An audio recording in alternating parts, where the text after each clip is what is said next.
मैं कम से कम इस स्वभाव का व्यक्ति हूं, न सामने न पीछे, कभी प्रशंसा की इच्छा की ही नहीं है। मैं तो उस विश्वविद्यालय का पढ़ा हुआ विद्यार्थी हूं जहां ये कहा जाता था कि वृत्तपत्र में नाम छपेगा, पहनूंगा स्वागत समाहार, छोड़ चलो ये शुद्र भावना है राष्ट्र के तारणहार।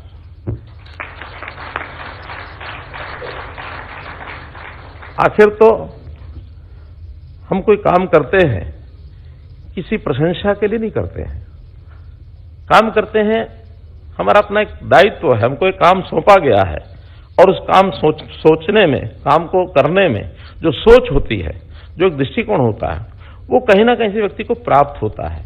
कोई ना कोई पथ प्रदर्शक उन चीजों का होता है। मैं अपने बारे में इतना ही कह सकता हूं कि मैं जिस विश्वविद्यालय का विद्यार्थी रहा हूं, बहुत लोग जानते हैं कि वो विश्वविद्यालय, वो संगठन ऐसा है जिसमें व्यक्ति प्रधान नहीं होता, विचारधारा प्रधान होती है।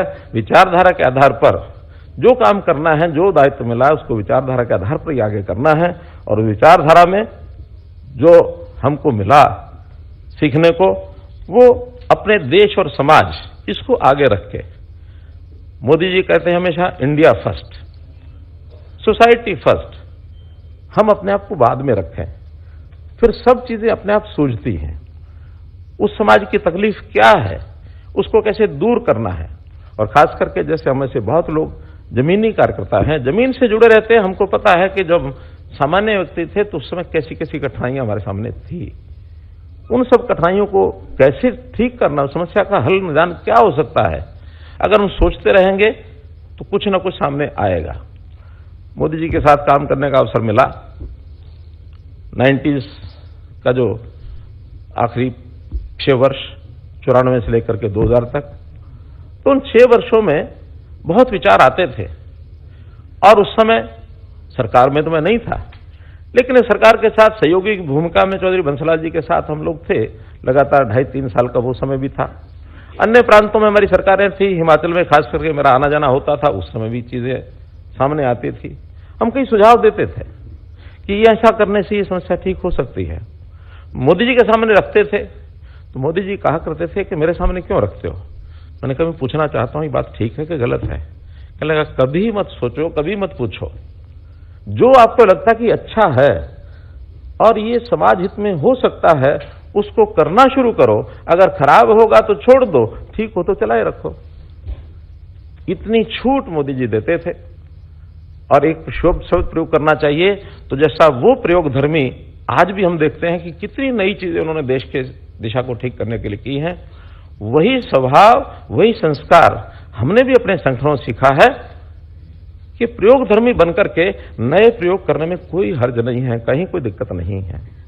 तो जिन नए प्रयोगों की बात राजेश खुल्लर जी ने की है, लगातार दिमाग में आता था और मैं प्रशंसा करता हूं अपनी टीम की कि हमने जब भी कोई विषय उनके सामने रखा, तुरंत उसका मर्म समझ करके उसके रास्ते बनाने का काम किया।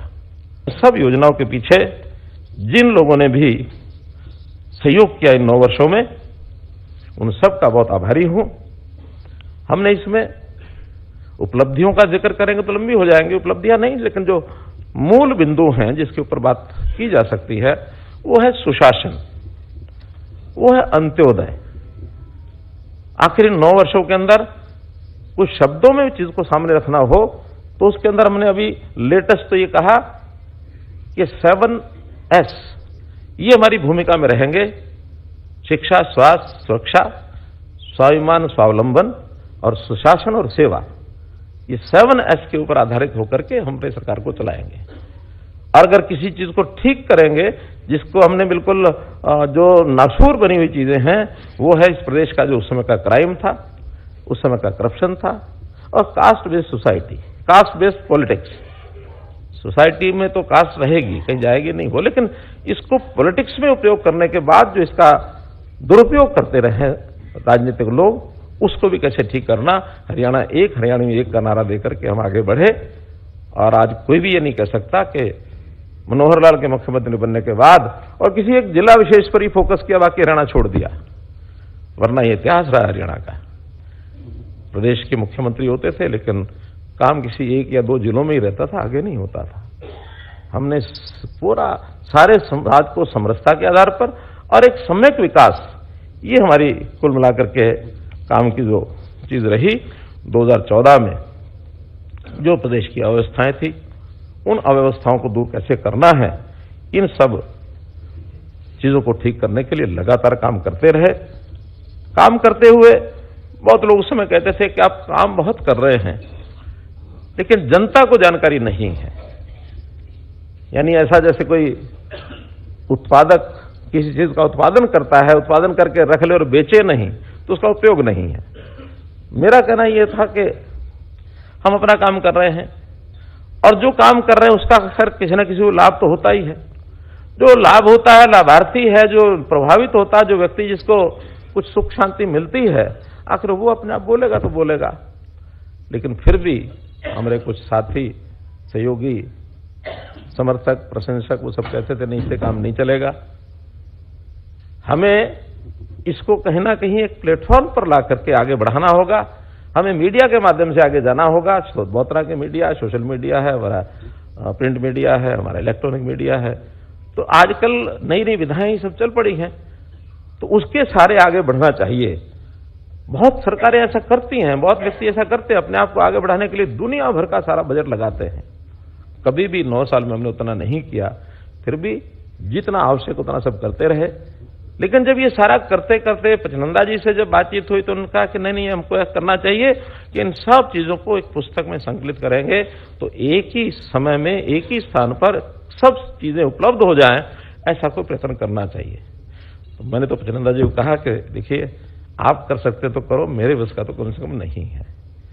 और मैं इनकी बहुत इस बात का प्रशंसा करता हूं, मैं इनका आभारी हूं कि इन्होंने पूरी टीम, सबको अलग अलग विषयों पर क्या क्या लेख हो सकते हैं, तो राजेश खुले जी के साथ, अमित अग्रवाल के साथ, कई अधिकारियों के साथ, फिर जो के खंडेलवाल जी साथ जुड़ गए, तो ऐसी सब टीम ने मिलकर के इस पुस्तक को लगाने में 4-6 महीने शायद लग गए हैं। 9 वर्ष जब पूरे हुए थे जिस दिन, उस दिन की ये बात थी, अक्टूबर 2023 में, और उसके बाद ये 4 महीने हो गए हैं। तो 4 महीने में संकलन करके और अब ये आज ये पुस्तक हमारे सामने आई है, तो उसको जरूर हमको पढ़ना चाहिए और पढ़ करके इन सब का उपयोग अपने लिए भी करें, समाज में जहां आवश्यकता हो वहां करें। और जो खास करके राजनीति से जुड़े लोग हैं, जिन्होंने इस समाज परिवर्तन की दिशा में कोई अपनी भूमिका निभानी है, जरूर उसमें कुछ ना कुछ सूत्र ले सकते हैं, तो उसके आधार पर जरूर आगे बढ़ना चाहिए। 9 वर्ष के काम, उसके होने वाले बदलाव, इसकी उल्लेख जरूर इसमें है। लेकिन एक बात जरूर हम ध्यान करें कि 9 वर्ष से काम हम कर रहे हैं, ये नहीं मानना चाहिए कि जो करना था सब हो गया। करना बहुत बाकी है, स्काई इज द लिमिट।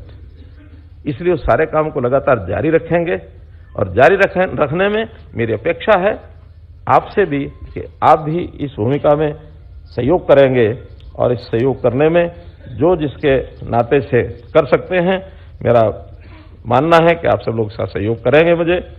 और राजनीतिक संस्कृति, इसमें जो बदलाव लाने की मुहिम मोदी जी ने चलाई है, उस मुहिम के अंदर हम सब सहभागी बने। इतनी सब बात करते हुए पुनः आप सबका बहुत बहुत आभार, धन्यवाद।